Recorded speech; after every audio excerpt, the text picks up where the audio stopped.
베드로후서 3장 10절부터 13절까지, 베드로후서 3장 10절부터 13절까지 우리 함께 합독합니다. 그러나 주의 날이 도둑같이 오리니 그 날에는 하늘이 큰 소리로 떠나가고 물질이 뜨거운 불에 풀어지고 땅과 그 중에 있는 모든 것이 드러나리로다. 이 모든 것이 이렇게 풀어지리니 너희가 어떠한 사람이 되어야 마땅하냐? 거룩한 행실과 경건함으로 하나님의 날이 임하기를 바라보고 간절히 사모하라. 그 날에 하늘이 불에 타서 풀어지고 물질이 뜨거운 불에 녹아지리니와 우리는 그의 약속대로 의가 있는 곳인 새하늘과 새 땅을 바라보도다. 할렐루야. 여사는 인사합니다. 잘 되고 있습니다. 잘 될 줄로 믿습니다. 기도하고 순종하면 더 잘 됩니다. 오늘은 인생 최고의 날입니다. 인생 최고의 축복은 예수 믿는 것입니다. 할렐루야. 2021년 들어서 주일 첫 대면 예배를 오늘이사 드리게 되어졌습니다. 안타까운 일들이 계속 일어났지만 그래도 우리가 인내하고 기도하면서 이 대면 예배가 하나님 앞에 드려지기를 얼마나 소원했는지 모릅니다. 오늘 우리 성도와 성도가 서로 얼굴을 대하는 것도 중요하지만 우리도 하나님의 얼굴을 뵙는, 하나님을 만나는 귀한 예배가 될 수 있기를 예수님의 이름으로 축복합니다. 예수님을 믿는 사람 말이에요. 예수님을 믿는 사람은 예수님의 재림을 사모합니다. 예수를 안 믿는 사람은 모르지만 예수를 믿는 사람은 예수님의 재림을 얼마나 사모하는지 모릅니다. 그 중에서도 특히 예수를 믿는 것 때문에 핍박을 당하고 환난을 당하고 어려움을 당하는 성도들은 예수님의 재림에 대한 소망이 가득합니다. 우리 가운데서도 예수 믿는 것 때문에 박해를 당하고 어려움을 당하고 고통을 겪는 성도가 있을 수 있습니다만은, 그러나 초대교회 성도들이 믿음을 지키기 위해서 박해를 받고 환난을 당하고 어려움을 당한 것과는 비교할 수가 없습니다. 초대교회 성도들은 믿음을 지키기 위해서 천지사방으로 뿔뿔이 흩어져 믿음을 지키겠다고, 그런 이 믿음 하나 가지고 살겠다고 그렇게 살아왔던 초대교회 성도들은 저들의 마음 가운데 간절히 예수님의 재림을 사모했습니다. 예수님이 재림하시면 환난과 고통과 핍박과 어려움 가운데서 다 해결될 것이기 때문에 예수님의 재림을 그들은 얼마나 사모했는지 모릅니다. 근데 문제는 예수님이 재림하시지를 않는 거예요. 이 핍박을, 이 어려움을 예수님이 재림하시면 다 해결될 수 있는데 예수님이 재림을 하시지 않는 거예요. 아니, 예수님의 재림을 기다리다가 잠든 성도도 많이 있습니다. 계속해서 핍박은 시작됩니다. 끊임없이 핍박은 오니까 초대교회 성도들은 얼마나 예수님의 재림을 사모했는지 모릅니다. 근데 예수님이 재림 안 하니까 믿음이 약한 사람들은 마음이 흔들리기 시작하는 거예요. 아니, 예수님이 재림하신다고 그러더만 예수님이 재림은 없는 건 아니야? 아니, 자기의 정욕을 따라 사는 사람들은 예수님의 재림을 부인했는데 저 사람들의 말이 맞는 거 아니야? 예수님이 재림이 없는 것은 아니야? 그때 예수님의 수제자 베드로는 예수님의 재림이 더딘 이유에 대해서 두 가지를 설명하고 있습니다. 너희가 지금 예수님의 재림이 더디다고, 예수님의 재림도 의심하고 예수님의 재림이 없는 것은 아닌가 생각하지만 왜 예수님의 재림이 더디는가? 그 첫 번째 이유는 주께는 하루가 천년 같고 천년이 하루 같기 때문에 그렇다. 그러니까 우리 인간의 생각의 시간 계산하고 하나님의 시간의 계산은 너무 괴리감이 크다. 하나님이 영원하신 분이지요. 하나님께는 과거와 미래가 없고 하나님은 현재만 있는 분이에요. 아니, 하나님의 계산 방법과 우리의 계산 방법은 너무나 달라서 주께는 하루가 천년 같고 천년이 하루 같던 이 한 가지를 너희가 잊으면 안 된다. 그래서 시편 90편 4절은 주의 목전에는 천년이 지나간 어제 같고 밤에 한 순간 같을 뿐이다. 우리는 천년이라는 세월이 엄청난 세월인데 주의 목전에는 천년이 지나간 어제 하루 같은 거예요. 아니, 주의 목전에는 천년이 밤에 한 순간 같을 뿐이다. 밤이 한숨 자고 나면 밤은 지나가잖아요. 그 밤 속에 한 점을 찍는 것과 같은 시간이 하나님 앞에서는 천년과 같은 시간이다. 그러니까 우리가 생각했던 천년하고 하나님이 생각했던 천년은, 천년 지나면 살아있을 사람 누가 있어 여기? 아무도 없잖아요. 아니, 100년 지나서 얼굴 볼 사람이 있겠나?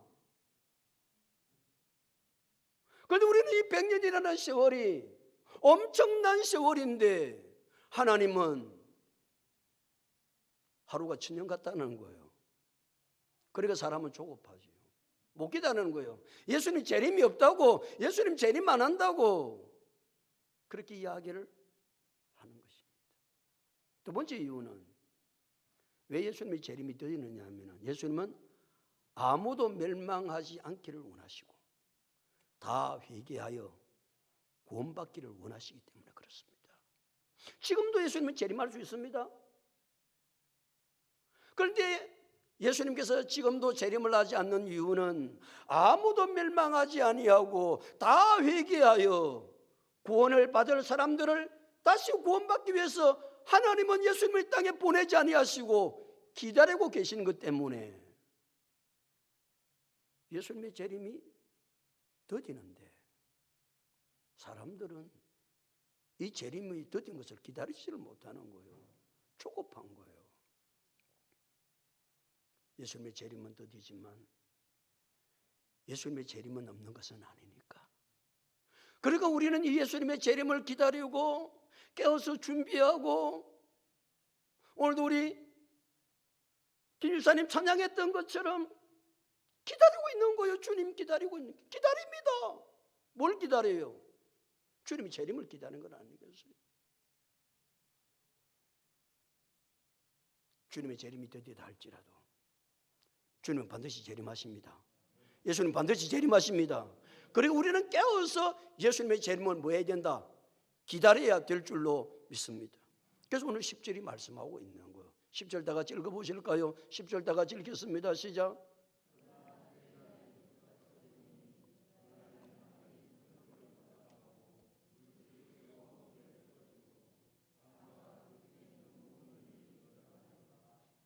너희들은 지금 재림이 없다고, 예수님 재림하지 않는다고, 더디다고 난리를 치솟는데 의심을 하고 예수님이 재림하지 않는 것 같은 것 아닌가 생각하지만, 그러나 뭐라고 말씀하고 있다고요? 주의 날이 뭐같이 오른다? 도둑같이 오리니. 주의 날이 무슨 날입니까? 예수님의 재림의 날입니다. 예수님의 재림은 뭐같이 온다고요? 도둑같이 오십니다. 왜 예수님의 재림을 도둑같이 온다고 표현했을까요? 도둑이 언제 올지를 아무도 모르는 거예요. 그래, 예수님이 언제 재림할지는 아무도 모르는 거예요. 도둑놈이 언제 올지를 모르는 것처럼 예수님의 재림의 날을 알 수 있는 사람은 이 세상에 아무도 없습니다. 그래서 마태복음 24장 36절은 그 날과 그 때는 아무도 모르나니 하늘의 천사들도 모르고 아들도 모르고 오직 아버지만 아시느니라. 하나님 아버지만 아시지. 예수님의 재림의 날은 아무도 몰라요. 그 말은 예수님의 주의 날이 도둑같이 온다는 이야기는 뭐 하라는 이야기입니까? 예수님의 재림을 깨어서 잘 준비하고 있으라는 사인입니다. 주의 날이 도둑같이 온다는 말씀은 또한 예고하지 않고 온다는 말이에요. 예고하지 않고 옵니다. 어제도 자가내가 교회 내려가서 성도들 두 사람이 이야기하는 소리 가운데 이런 이야기를 했어요. 품질 관리하는 그곳에서 내일 온다고 연락을 했대요. 예고를 했대요. 그러면 뭐 해야 돼요? 거기에 맞는 것을 잘 준비를 하면 되잖아요. 세상의 모든 일은 무슨 일이 있으면 예고를 해줍니다. 근데 주님의 재림은 뭐가 없다고요? 예고가 없습니다. 그러니까요, 주님의 재림은, 주의 날은 도둑같이 임하니까 뭐하고 살아라? 정신을 바짝 차리고 깨어서, 언제 올지 모르니까 언제 오겠다고 그러면 막 놀기도 하고 장난치기도 하고 그러다가 지 마음에 내킨 대로 하다가 그때 돼서 준비를 딱딱 해가지고 이렇게 했습니다. 네, 밀면 되겠는데 예수님의 재림은 절대 예고 안 합니다. 이 세상에서 가장 불쌍한 사람은 예수님의 재림을 모르고 사는 인생들. 앞에 이 사람들을 가리켜서 자기의 정욕을 따라 행하는 사람들, 참 불쌍하지요. 그러나 그 사람들보다 더 불쌍한 사람은 교회는 다녀요. 교회는 다니는데도 예수님의 재림을 준비하지 않고 있다가 예수님 재림하실 때 예수님의 재림을 맞이하지 못하는 인생이 가장 불쌍하지 않겠어요? 우리 성도들 가운데는 그런 사람들이 한 사람도 없기를 예수 그리스도 이름으로 축복합니다. 그러려면 주님이 뭐까지 오신다는 사실을 알고 도둑까지 오신다는 사실을 알고 뭐 해야 된다? 준비하고 깨어 있어야 된다. 그래 하지 아니하면요, 주님 재림하는지도 몰라요. 그래 주님은 재림하셨어요. 두 사람이 맷돌을 갈다가 한 사람은 데려감을 당하고 한 사람은 버려둠을 당했어요. 아니 맷돌을 둘이 갈다가 한 사람이 없어진 거요. 하나님께 덜리 올려받은 거요. 주의 재림의 잔치에 참여한 거요. 나는 그대로 있는 거요. 이 인생이 가장 불쌍한 인생 아니겠어요? 예수님의 재림은 반드시 있습니다. 정신 차리고 깨어서 준비하고 믿음으로 살아야 된다는 사실을 기억해야 됩니다. 그럼 예수님 재림하시면 이 세상 어떻게 될 것인가? 다시 10절. 그러나 주의 날이 도둑같이 오리니, 그 다음 읽습니다. 시작. 됐습니다. 주님 재림하시면, 예수님 재림하시면 이 땅에 일어날 현상들입니다. 그 날은 무슨 날이죠? 예수님이 재림하는 그 날은 어떻게 된다고요? 하늘이 큰 소리로 떠나간대요. 아니 여러분, 저 멀쩡한 하늘이 떠나간다는 생각을 해본 일이 있나요? 이건 기가 차는 이야기 아니에요? 우리는 하늘이 제대로 있을 것이라고 생각하는데 누가 재림하시는 날, 예수님이 재림하시는 날이 하늘이 어떻게 된다고요? 큰 소리로 떠나갑니다. 우리와 같은 소리, 이 큰 소리라는 것은 사람이 감당할 수 없는 엄청난 소리가 나면서 저 하늘은 없어집니다. 계시록 6장 14절은 하늘은 두루마리처럼 말려 떠나가고 그랬습니다. 여러분 안 믿으시지요? 믿어져요? 노아가 방주를 산 꼭대기에 지으면서 120년 후에는 하나님께서 이 모든 땅을 물로 심판할 것입니다. 사람들은 농담하고 있나 진짜. 니나 야였지 방주지가 들어가라 무슨 소리 하고 있냐. 이 땅에 홍수 없습니까? 어디 가보면 안다고요? 산에 가보면 산 꼭대기 올라가 보면 바위에 꿀껍데기가 지금도 있습니다. 꿀껍데기가 있다니까요. 조개 껍데기가 큰 바위에 산 정상에도 붙어 있습니다.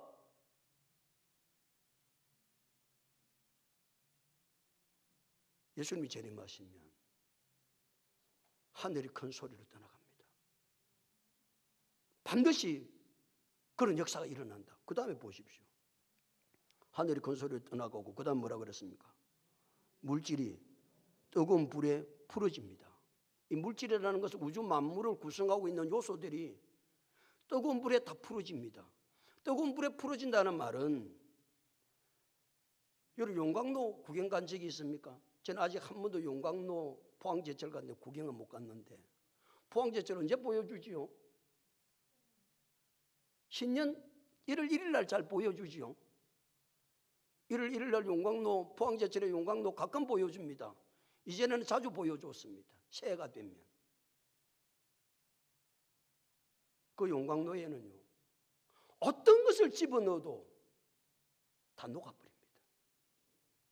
예수님 재림하시면요 이 땅의 우주 만물에 있는 모든 요소들이 뜨거운 불로 뭐 한다고요? 녹아지고 아무것도 없습니다. 하나님이 할 일 없이 우리한테 이 말씀을 주시겠어요? 그 다음에 또 어떻게 된다고 한번 봐보세요.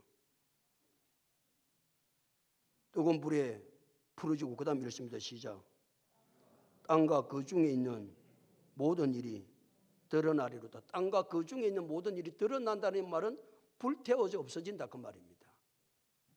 그러니까 하늘이 큰 소리로 떠나가는 것도 그 다음에 물질이 뜨거운 불에 풀어지는 것도 땅과 그 중에 있는 모든 것이 드러나는 것도 태워지는 것도 무엇으로 말미암아 된다? 불로 말미암아 됩니다. 그래서 마지막 예수님이 재림하시면 임할 심판은 무슨 심판이다? 불심판입니다. 사랑하는 성도 여러분, 이 모든 현상은 누가 재림할 때 임하는 현상이다? 예수님이 재림하실 때 일어나는 이 지구상의 현상들입니다. 자, 이것을 알면 우리가 어떻게 해야 되겠는가? 11절 말씀하고 있습니다. 11절 다 같이 읽겠습니다. 시작.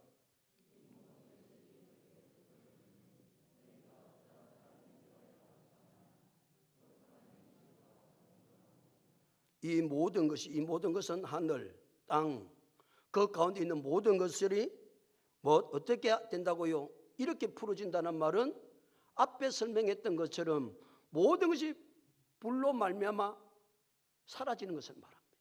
녹아지는 것을 말합니다. 반드시 일은 있습니다. 누가 재림하면? 예수님이 재림하면. 신약 성경에 말이죠. 신약 성경 27권 가운데 예수님이 재림하시겠다고 하는 약속이 316번 나옵니다.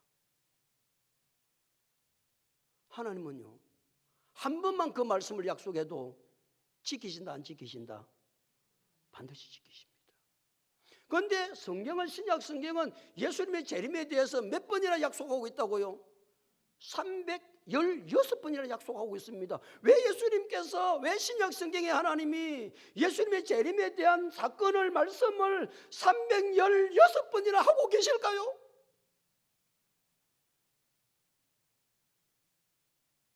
사람들이 안 믿는 거예요. 여러분 예수님 재림을 믿기는 믿으세요? 지나가는 소리로 듣는 거예요. 예수님 재림하시나? 예수님 반드시 재림하십니다. 자, 그래서 그 다음에 보세요. 이 모든 것이 이렇게 풀어질 것이기 때문에 예수님 재림하면 그럴까 일어날 것이기 때문에 그 다음에 읽습니다. 시작. 너희가 어떠한 사람이 되어야 마땅하냐? 거룩한 행실과 경건함으로. 그러니까 예수님 재림하시면 이 모든 땅은 다 용광로의 모든 것들이 다 녹아지는 것처럼 녹아지게 될 것인데, 그럼 너희는 어떻게 살아가는 것이 마땅하다고 생각하냐 그 말이에요. 어떻게 살아가야 되겠어요? 이 사실을 믿는다고 한다면, 예수님이 재림함으로 말미암아 일어나는 이 모든 현상을 믿는다고 한다면 너희가 어떻게 살아야 마땅하냐는 거예요. 마땅하게 살아야 될 말씀을 가르쳐주고 있습니다. 다시 11절. 어떠한 사람이 되어야 마땅하냐? 그 다음에 읽습니다. 시작. 거룩한 행실과 경건함으로 살아야 된다 그 말입니다. 첫 번째 어떻게 살아라? 간단하게 말해 거룩하게 살아라 그 말입니다. 여러분, 거룩이 무엇입니까? 거룩은 분리된 삶을 말합니다. 분리된 삶. 우리는 이 세상에 삽니다. 이 세상에 살지만 우리의 시민권은 어디에 있다? 하늘에 있습니다. 그리고 우리가 이 땅에 살기는 살지만 우리의 시민권은 하늘에 있기 때문에 빌립보서 3장 20절에 우리의 시민권은 하늘에 있기 때문에 이 땅에 살아갈 때도 뭐처럼 살아야 된다? 하늘 시민처럼, 하나님의 백성처럼 세상 백성과 구별되게 살아야 된다 그 말입니다. 하나님 우리에게 요구하시는 것입니다. 이것이 예수님의 재림을 내가 믿고, 예수님이 재림하시면 이 땅의 모든 것이 불로 다 녹아질 것인데, 이 진리를 믿는다고 한다면 너희가 어떠한 사람이 되면 마땅하냐? 어떠한 사람이 되려고 하냐? 첫 번째 어떤 사람이 되자?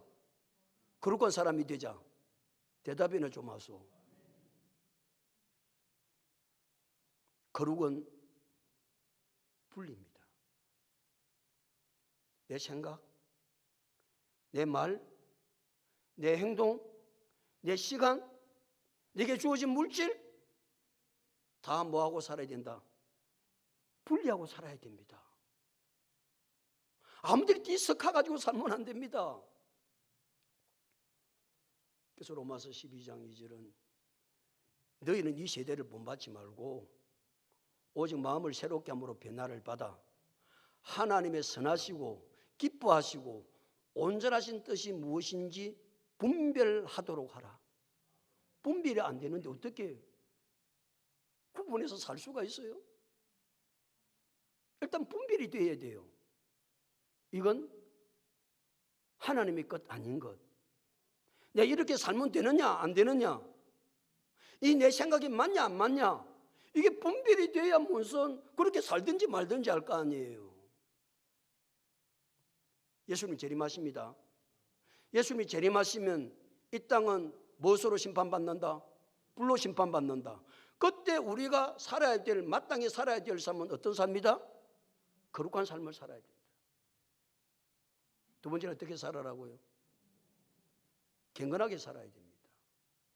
경건한 삶은 내가 하나님의 말씀을 존중하고, 하나님 말씀을 하시면 맞지, 그 말씀이 그렇지, 존중해야 그 말씀에 순종합니다. 내가 하나님의 말씀을 존중하고 하나님의 뜻을 순종하는 삶을 가르쳐서 경건한 삶이라고 그럽니다. 더 간단하게 말하면 예수님을 닮아가는 삶입니다. 예수님을 닮아가는 삶. 우리가 이 세상을 살아갈 때 예수님께서 재림하시고, 예수님께서 재림하시면 이와 같은 심판이 있는 줄 알면 너희가 어떻게 살아야 마땅하냐 생각하고 우리가 살아야 되는데, 11절은 두 가지를 우리에게 말씀했습니다. 첫 번째 어떻게 살고? 거룩하게 살고. 두 번째는 어떻게 살고? 경건하게 살고. 그럼 또 12절은 뭐라고 말씀하고 있는가? 12절 다 같이 읽겠습니다. 시작.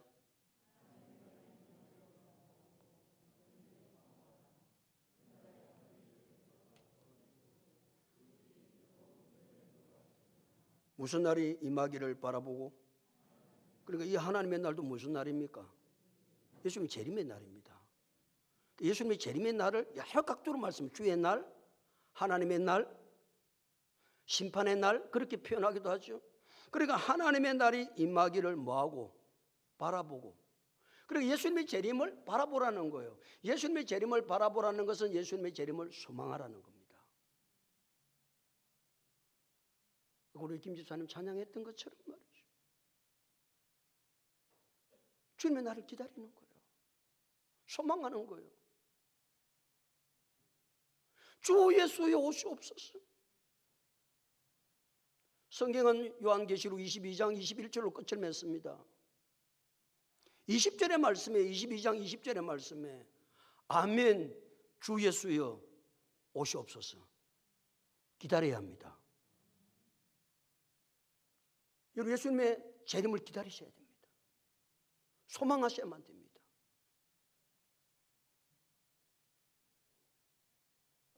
예수님이 재림하시면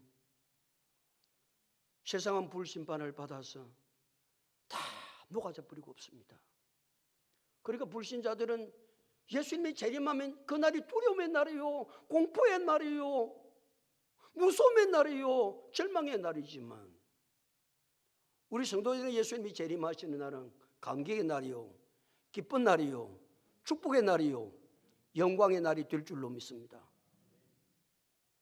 예수님의 재림에 대해서 요한계시록 21장은 잘 설명을 하고 있는데 21장 1절은 이렇게 시작합니다.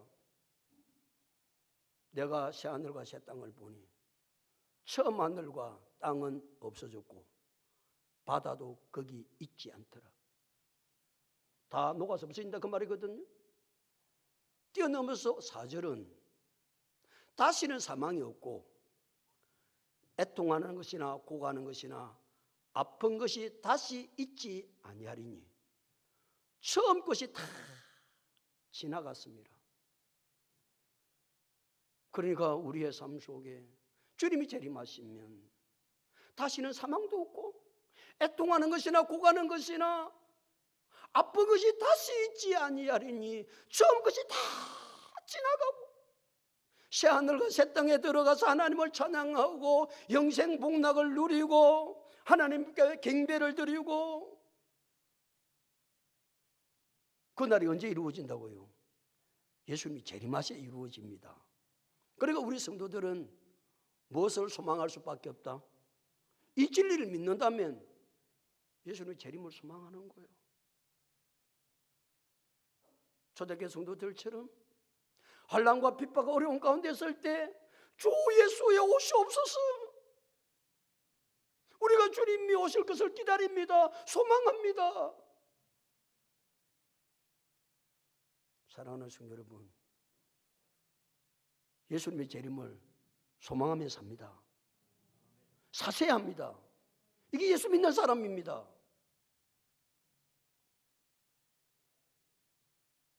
그 다음에 다시 12절 하나님의 날이 임하기를 바라고 그 다음에 뭐라고 그랬어요?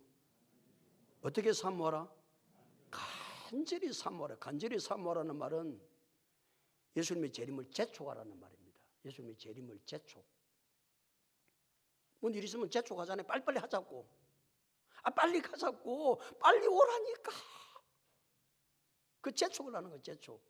여러분 예수님의 재림을 어떻게 재촉할 수 있습니까? 아멘 주 예수여 오시옵소서. 그런데 예수님 오실 것 같습니까? 그 기도도 해야 돼요. 왜? 소망을 가지고 해야 되니까. 예수님의 재림을 재촉할 수 있는 방법이 딱 한 가지가 있습니다. 마태복음 24장 14절을 묵상하고 있나요? 이 천국 복음이 모든 민족에게 정언되기 위하여 온 세상에 전파되리니 그제야 끝이 옵니다. 예수님이 언제 이 땅에 종말을 가지고 오신다고요? 천국 복음이 모든 민족에게 정언되면 예수님이 이 땅에 오십니다. 그러니까 예수님의 재림을 간절히 사모하라는 말은, 재촉하라는 말은 우리가 뭐 해야 예수님의 재림을 재촉할 수 있다? 전도를 해야, 복음을 전해야. 이 천국 복음이 모든 민족에게 정언되면 그제야 끝입니다. 예수님 재림하십니다. 그러나 예수님의 재림을 사모하는 성도가 해야 될 일이 단 한 가지가 있다. 그것이 무엇이다? 전도다. 아멘. 어떤 사람은 자꾸 목사님 왜 자꾸 전도 이야기합니까? 그러면 우리가 구원받고 교회가 있는 이유가 영혼을 구원하기 위해서, 전도하기 위해서 있는 것이지 그냥 놀기 삼아 교회가 있고 성도가 있는 게 아닙니다. 성도의 궁극적인 목적은 영혼 구원입니다. 예수님께서 이 땅에 오신 것도 영혼 구원 때문에 오셨고, 교회를 세운 것도 영혼 구원 때문에 오셨고, 예수님의 재림도 언제 재림하신다고요? 이 천국 복음이 모든 민족에게 정언되면 예수님이 땅에 재림하신다. 그리고 우리 성도가 해야 될 일은 첫째도 전도요, 둘째도 전도요, 셋째도 전도입니다. 우리에게 주어진 사명은 전도입니다. 사랑하는 성도 여러분, 초대교회 성도들은 예수님의 재림이 더디다고, 예수님의 재림을 의심하고, 예수님의 재림이 없는가 아닌가 그렇게 생각하고 있을 때에 예수님의 수제자 베드로는 예수님의 재림이 더딘 이유를 두 가지를 설명했습니다. 그 첫 번째가 무엇입니까? 주께는 하루가 천년 같고 천년이 하루 같다. 우리 인간의 시간 계산과 하나님의 시간 계산은 다르다. 두 번째는 하나님은 아무도 멸망하지 않고 다 구원받기를 원하시기 때문에 그렇다. 믿지 않는 남편이 구원받기를 하나님 원하시고 이 재림의 때를 늦추고 계시는 거예요. 예수 믿지 않는 우리 내 자녀 때문에.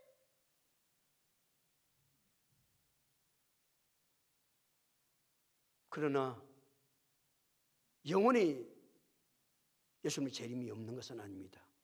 그래서 10절에서 그러나 주의 날은 뭐같이 임할 것인데 도둑같이 임한다. 도둑같이 임한다는 말은 철저하게 주님의 재림을 준비하고 있어야 된다는 사실을 우리에게 가르쳐주고 있습니다. 왜 준비하고 있어야 됩니까? 주님 재림하시면 하늘도 땅도 그 중에 있는 모든 것도 뜨거운 불에 풀어지는 것처럼 하나도 없이 다 녹아질 것입니다. 그때 우리가 주님의 재림을 준비하지 않고 그와 같은 인생이 된다고 한다면 얼마나 가련하고 얼마나 불쌍한 인생이 되겠습니까? 그리고 우리는 주님의 재림을 날마다 깨어서 준비하고 있다가 주님 오시면 주 예수여 어서 오시옵소서. 그렇게 하려면 우리가 마땅히 살아야 될 삶이 네 가지가 있다. 첫 번째가 무엇이다?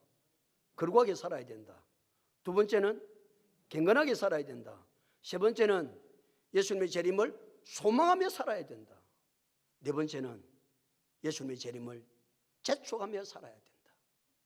그 재촉은 뭐 하는 것이다? 전도하는 것이다. 사랑하는 성도 여러분, 예수님의 재림에 대해서 그 마지막 일어날 현상에 대해서 예수님의 수제자 베드로가 이 성경 속에 나타난 것보다 더 놀랍게 우리에게 증거하는 성경이 어디에 있겠습니까? 우리 정신을 바짝 차리고 주님이 언제 올지는 아무도 모릅니다. 오늘 이 시간에 올지도 아무도 모릅니다. 그러기에 우리는 믿음 없는 사람들, 연약한 사람들, 주의 재림을 의심하고 주의 재림이 없는 것은 아닌가 생각하고 사는 사람들처럼 그렇게 살지 말고 주님 오실 때 주 예수여 어서 오시옵소서.